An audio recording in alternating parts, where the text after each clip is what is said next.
నమస్కారం. అదేవిధంగా 50 మంది ఈ గ్రూప్ 1 లో జరిగినటువంటి ఒక అవకతవకలకు వ్యతిరేకంగా పోరాడి న్యాయబద్ధంగా, ధర్మబద్ధంగా, రాజ్యాంగబద్ధంగా గెలిచినటువంటి విద్యార్థి నిరుద్యోగులందరికీ కూడా శిరస్సు వంచి నమస్కారం తెలియజేస్తూ కృతజ్ఞతలు తెలియజేస్తా ఉన్నాం బీఆర్ఎస్ పార్టీ తరపు నుండి. ఇది రాజకీయాలకు అతీతమైనటువంటి ఒక సమస్య. లక్షల మంది యొక్క జీవితాలతో ఇవాళ రేవంత్ రెడ్డి గారి యొక్క ప్రభుత్వం చెలగాటమాడుతూ ఇష్టం వచ్చినట్టుగా టీజీపీఎస్సీలో ఉన్నటువంటి ఒక నియమ నిబంధనలన్నీ కూడా తుంగలో తొక్కి వాళ్ళ స్వంత పరీక్ష అయినట్టుగా ఇష్టం వచ్చినట్టు నిర్వహించి ఇవాళ చేయకూడని తప్పులన్నీ కూడా చేసినారు. నిన్న హైకోర్టు వాళ్ళకి చేతులెత్తి దండం పెట్టాలా, వాళ్ళ కాళ్లు కడిగి దండం పెట్టాలనిపిస్తా ఉంది హైకోర్టు వారికి. 227 పేజీల జడ్జిమెంట్ ఇచ్చినారు. ఆ జడ్జిమెంట్ లో ఉన్నటువంటి ఒక పదం రేవంత్ రెడ్డి గారి ప్రభుత్వానికి, టీజీపీఎస్సీకి చెంప చెళ్లు అనిపించినట్టుగా ప్రతి పదాన్ని కూడా ఆ జడ్జిమెంట్ లో రాసిండ్రు.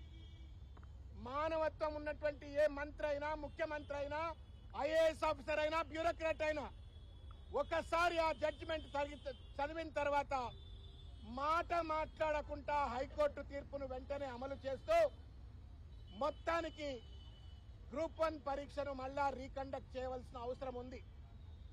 అది హాల్ టికెట్ల వితరణ విషయంలో కావచ్చు, ఒకే సెంటర్లో ఇష్టం వచ్చినట్టు అభ్యర్థులను సీరియల్ గా పెట్టడం కావచ్చు, ఒకే సెంటర్లో ఇష్టం వచ్చిన ర్యాంకులు ఇవ్వడం కావచ్చు, తెలుగు మీడియం వాళ్ళ నోట్లలో మన్ను కొట్టే విధంగా, వాళ్ళ జీవితాలు చెలగాటమాడే విధంగా వాళ్ళకు మార్కులు తక్కువ ఇవ్వడం కావచ్చు.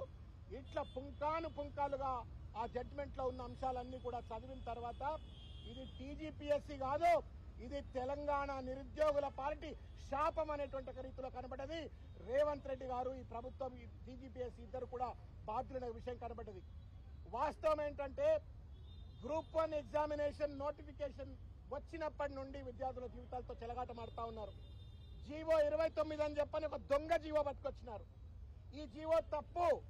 ఈ జీవోలో ఉన్నటువంటి అంశాల వల్ల ఈ రాష్ట్రంలో ఉన్న ఎస్సీలు, ఎస్టీలు, బీసీలు వర్గాలకు, అనగదొక్కబడ్డ వర్గాలకు అన్యాయం అవుతుందని చెప్పని సహేతుకంగా ఆధారాలతో చూపెట్టినప్పటికీ కూడా జీవో 29 ను ఒంటెత్తు పోకడతో దున్నపోతు మీద నీళ్లు పడ్డట్టుగా వ్యవహరించి ఆ జీవో 29 అమలు చేసే ప్రయత్నం చేసినారు.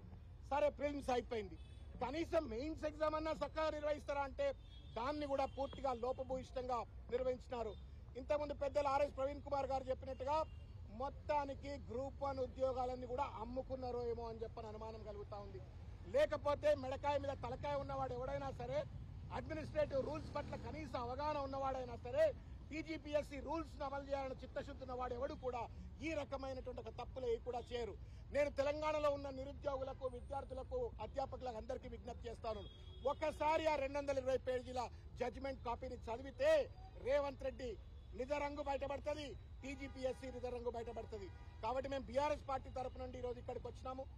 మళ్ళా మా గెల్లు శ్రీనివాస్ గారు, విద్యార్థి నాయకులు, వారు వివరంగా భవిష్యత్ కార్యాచరణ ప్రకటిస్తారు. కానీ మేము ఇవాళ కేటీఆర్ గారి యొక్క ఆదేశాల మేరకు మేము ఇక్కడికి వచ్చాము. వచ్చి మేము కమిషన్ వారికి ఒకటి, బేషరతుగా మీరు హైకోర్టు ఆర్డర్ అమలు చేయండి.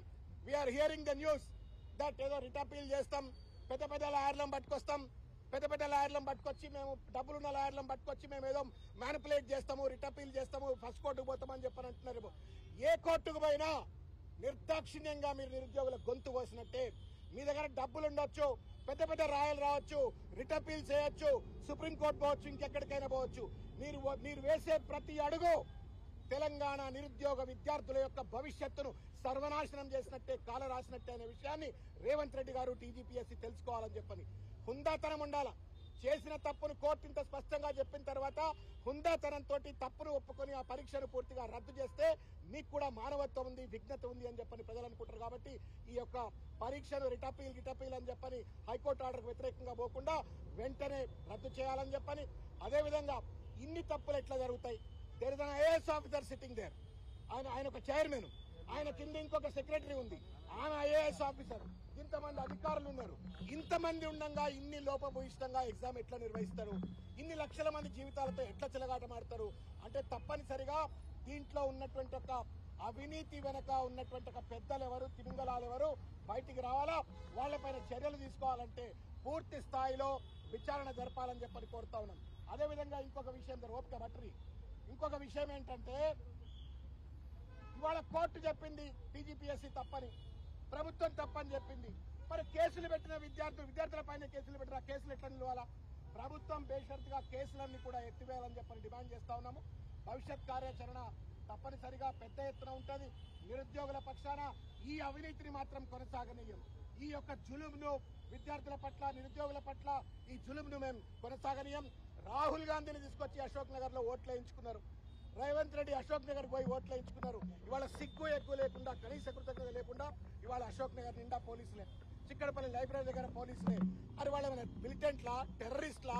హైకోర్టు తీర్పు వచ్చిన తర్వాత విజయోత్సవం కూడా జరుపుకోవద్దు, వాళ్ళు కనీసం సంబరాలు చేసుకోవద్దు అన్న రీతిలో పోలీసుల పదగట్టాల కింద విద్యార్థుల యొక్క ఆకాంక్షలు, నిరుద్యోగుల ఆకాంక్షలు అణగదొక్కాలనే ప్రయత్నం చేయటం అన్యాయం, నేరం. దీన్ని మేము తీవ్రంగా ఖండిస్తా ఉన్నాం.